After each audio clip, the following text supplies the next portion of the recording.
Well, for Conviction, it was interesting because the story kind of forced us to have less gadgets, right? Because Sam wasn't working for Third Echelon, so he didn't have like all the technology available.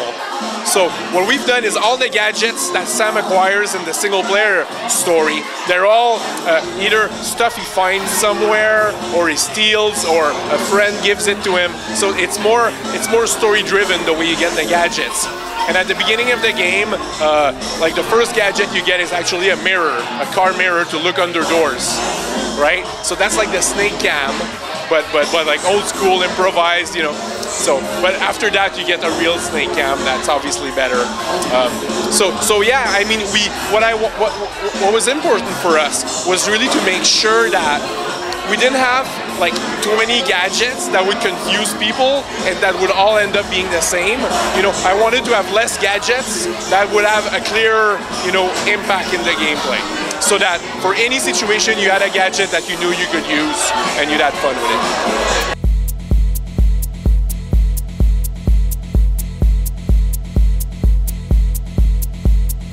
Well, it's actually, it was probably the most fun experience for me, the whole process behind the projected text and the projected movies, because it started as something very different. It started, there's a movie we saw that's Man on Fire with Denzel Washington. And it's a great movie. The soundtrack is done by Trent Reznor, which from Nine Inch Nails, that I love. And in that movie, there was two things that they did that I found very interesting. The first one was sometimes they spoke Spanish, I think, and there were subtitles. And the subtitles were kind of, they were alive. They would move. They would not just be like, it appears, it goes away. You know, it would like, they would slide in and then they would like, boom, go there. And then sometimes a guy would yell and the text would get bigger and bigger. So it was very dynamic. And I loved that. I thought it was cool. And I was like, oh, we need to do something with that. You know, this is interesting. And another thing they did is they superimposed images. So at one point, Denzel Washington is interrogating a guy in a car. And the guy is basically answering the questions, right? And he's talking about an event that happened in another place. And you see that event while he's talking. You know, it's like a window in what he's talking. So that's super cool, because what we wanted to do for Conviction is we didn't want to have any cinematics. We didn't want you to play and then stop and then we show you something else and then we come back.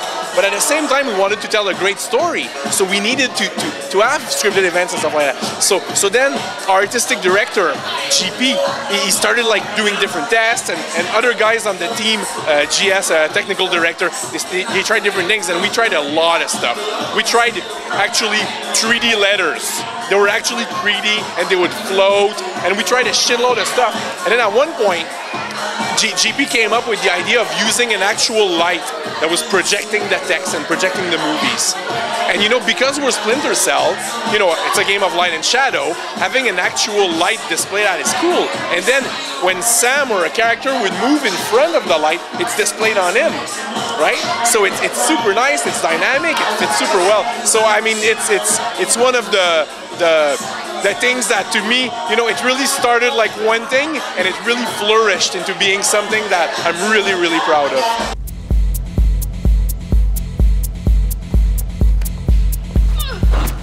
No, this is so not the final chapter for Sam Fisher. I hope that Ubisoft is going to make Splinter Cell games forever, because I think it's a great franchise. I really, really liked working on it. I think there's a lot of things that we didn't explore yet. So I think it's very exciting.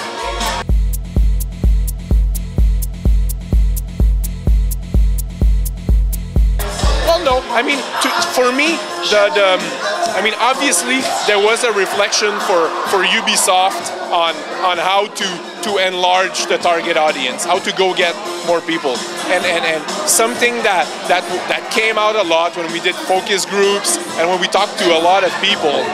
What was coming back is that a lot of people, they wanted to play it, but they found it too hard, they found it too difficult, and they were attracted by what Sam was, but a lot of people said, yeah, but when I play, I don't know, it's too hard. You know, and see, you're nodding your head, you agree. Everybody agrees. So it's one of those things that we had a great angle, a great direction. We just had to deliver it, I think, a little bit differently to go get even more people to play our games and to enjoy them.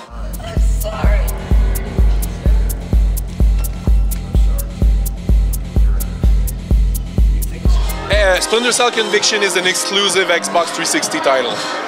Like forever. Well, I don't know that, right? Like, what they told me is Splinter Cell is exclusive 360.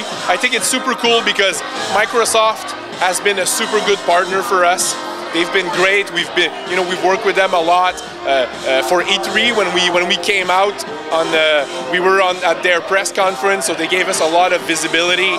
So they've been a great partner. I think it's super cool because of the co-op and Xbox Live. We really get to embrace the platform and really to go get as much as we can out of it.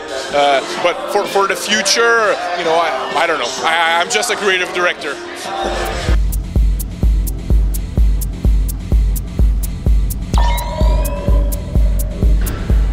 Well, I mean, the making games is really challenging.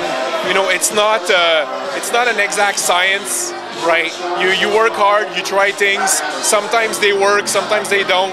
So I mean, the last delay was really because we wanted the quality to be there. We didn't want to ship a game that wasn't to the quality that Splinter Cell needs to be, and we just needed a little bit more time.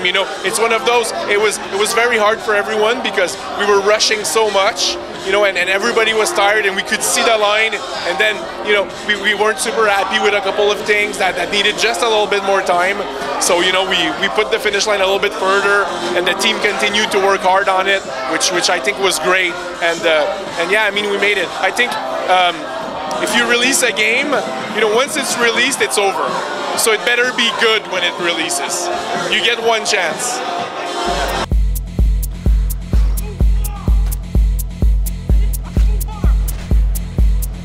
My suggestion is very simple. Put in Conviction in your 360. Start the single player game. Finish the single player game. Maybe in normal difficulty. If you find it a little bit too easy, anytime you can press pause and put it in realistic. So you can change the difficulty all the time. Finish single player.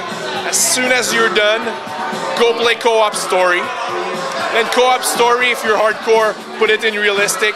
And as soon as you're done with co-op story, go play the deniable ops. I suggest starting with hunter mode and go get your achievement points in hunter mode. I think you're gonna have a blast. The way he's been powering his nose. That ain't right. I'll go check it out.